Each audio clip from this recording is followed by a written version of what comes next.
TomoNews presents Innovative Construction. Saudi Arabia plans to build a $500 billion megacity. Looking for a new vacation destination? How about Saudi Arabia? No, seriously. The Saudi Arabian government says it plans to build a $500 billion megacity that stretches into Jordan and Egypt and is completely powered by renewable energy. The project is called Neom and will measure 10,230 square miles, which is 33 times larger than New York City. One of the main goals of Neom will be to diversify Saudi Arabia's economy in an attempt to move it beyond oil. The megacity will focus on industries such as energy and water, biotechnology, food, advanced manufacturing, and entertainment. The $500 billion will come from the Saudi government, its sovereign wealth fund, and local and international investors. Finally, a skyscraper that is truly out of this world. Imagine a daily commute that involves parachuting down to Earth. An American architectural firm has plans that would allow you to do exactly that, with a skyscraper suspended from an orbiting asteroid. New York City-based Cloud's architecture office has previously come up with incredible plans for a Mars house and a cloud city. Their newest design, introduced in February, is called Analemma Tower. Analemma will be powered by space-based solar panels, with fresh water provided by condensation from clouds and rain. The water would be filtered and recycled in a semi-closed loop system. Suspended from the asteroid by strong cables, the tower would follow a geosynchronous orbit, tracing a figure-8 pattern over the northern and southern hemispheres once per day. This eccentric orbit would allow it to move slowest as it passes over New York City. Residents would parachute down to work as the orbit slows. The tower would be divided into a business area at the bottom, residential in the middle, and worship towards the top. At the apex would be a space for burials, while surface transfer points would be at the bottom. Construction would take place in Dubai, which has a proven record in the construction of tall buildings, at 1/5 the cost of New York City. China is building a city covered in plants. The world's first forest city, designed by Italian architect Stefano Borelli, is currently under construction in southern China and is expected to be completed by the year 2020. The forest city is located in a mountainous region north of the city of Liuzhou in southern China. The city will host 30,000 people and will include offices, houses, hotels, hospitals, and schools. The buildings will draw on geothermal energy to provide cooling and heating systems for interior air conditioning. Solar panels will be installed over the rooftops to harvest solar energy.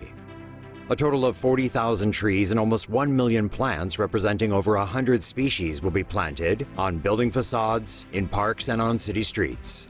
The trees and plants will absorb an estimated 10,000 tons of carbon dioxide and 57 tons of fine dust pollutants each year. Meanwhile, the greenery will produce 900 tons of oxygen annually. A fast rail line will connect the forest city to Liuzhou, a city with a population of some 3.7 million. Vertical forests have become a recent popular concept in architecture. Nanjing in eastern China is currently building 2 green towers that can absorb 25 tons of carbon dioxide a year. Taipei City in Taiwan is also building a carbon-eating tower, which reportedly will be able to absorb 130 tons of carbon dioxide emissions a year. How about an instant house? A construction technology company is using 3D printing to provide shelter for the 1.2 billion people in the world without access to adequate housing. Using traditional building methods, a community of 100 houses will take roughly 8 months to complete. But with an industrial-sized Vulcan 3D printer, Texas startup Icon claims it can construct a single-story home using cement in only 12 to 24 hours. Each 600 to 800 square foot home costs $10,000 to build, but the company is working to drop it to just $4,000. A proof-of-concept model house unveiled in Austin features a living room, bedroom, and bathroom, along with a curved porch. Icon is working with housing charity News Story to bring the printer to El Salvador, where it plans to build a community of 3D printed houses within the year. Google is getting a new campus. Google's application to build a new campus has been approved by the Mountain View City Council. Google's new campus, Charleston East, will be located next to the current Googleplex in Mountain View, California. The new campus is set to feature a 595,000 square foot, two-level office building with a basement. The roof will be installed with solar panels. The irregularly shaped clerestories are designed to bring direct, indirect, and diffused natural light into the building. The glass is equipped with automated shading devices that allow localized daylighting control. The ground floor of the building is open to the public, with a pedestrian pathway cutting through the building.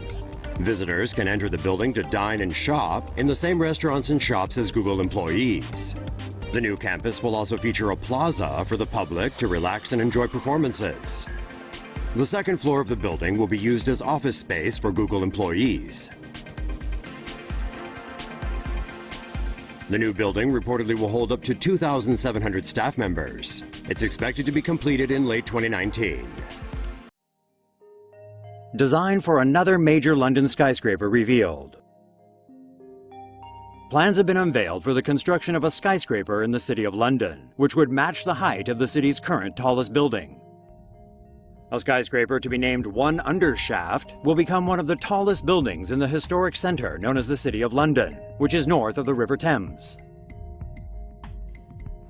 The 73-floor structure is intended to provide office space. It will host a public viewing gallery and restaurant at the top of the building and a public space at the bottom. The building faces London's current tallest building, the Shard, across the river. Developers say the building will rise to the same height as the Shard, at 309.6 meters. The official completion date of the building has not yet been announced. However, plans are to put the building into use within the next decade. Bill Gates' firm is planning a smart city in Arizona. Forget your smartphone. How about a smart city? A real estate investment firm owned by Bill Gates has invested $80 million in a project to build a smart city called Belmont in the Arizona desert, 50 miles west of Phoenix. Belmont would be constructed on a flexible infrastructure model that can accommodate high-speed digital networks, data centers, advanced manufacturing, and distribution models. The smart city will have 3,800 acres for office, commercial, and retail space. 470 acres will be allotted for public schools. Belmont will also have 80,000 residential units. One of the reasons Belmont was chosen is its location next to the proposed Interstate 11 freeway. If completed, Interstate 11 would connect the Belmont area to Las Vegas. The Wonkavator is no longer a dream. Remember the Wonkavator in Willy Wonka and the Chocolate Factory? Well, it's no longer just a figment of Roald Dahl's imagination, as German conglomerate ThyssenKrupp is developing its own that can go sideways, slantways, longways, and backways too. The multi-elevator is the first ropeless elevator system. It uses the same magnetic levitation technology in bullet trains that drive the elevator cabins. The elevator system features exchanges, which is a section of the track that rotates to change the direction of the cabin, allowing it to travel horizontally and diagonally. Standard rope and pulley elevators can only rise to about 500 meters. Therefore, some skyscrapers require multiple elevators, sometimes on top of each other in order to run from the top of the building to the bottom. Elevator shafts also take up a significant amount of building floor space. The multi-elevator is built within a single slim shaft that can fit as many cabins as needed. This technology could increase a building's usable area by up to 25% and allow more freedom in skyscraper design. The multi-elevator's doors open every 15 to 30 seconds, despite having fewer shafts than standard elevator systems. A 246-meter-tall test tower has been built in Rottweil, Germany. 3 of the elevator shafts in the tower will be used to test the multi-elevator system. As awesome as the Wonka-style elevator is, it can cost up to 5 times more than a standard elevator system, which probably explains why the firm has only signed one client so far, the East Side Tower in Berlin. Megacity to get 5 palaces. Saudi's Neom megacity project awarded its first construction contracts in February. Neom is located near the Saudi Arabia's Red Sea coast, close to where the country borders Jordan and Egypt. Saudi Arabia asked companies to develop 5 palaces in the massive business zone. Neom is part of Saudi's aim to move its economy away from oil and will reportedly be powered by renewable energy. The area Neom is to be built upon is 33 times larger than New York City. The city will also reportedly have its own judicial system, separate from the rest of Saudi Arabia.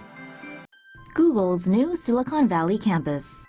The Big G is aiming to build a Silicon Valley hive mind like no other. Google has proposed to build a new complex on land of the former Onizuka U.S. Air Force Base in Sunnyvale, California, for $21 million.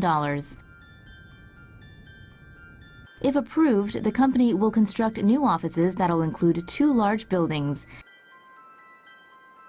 Google says the new premises could house 4,500 employees. According to San Jose newspaper, the Mercury News, one of these buildings will be 5 stories high. Concept designs illustrate how the office design incorporates floor-to-floor, inclining slopes.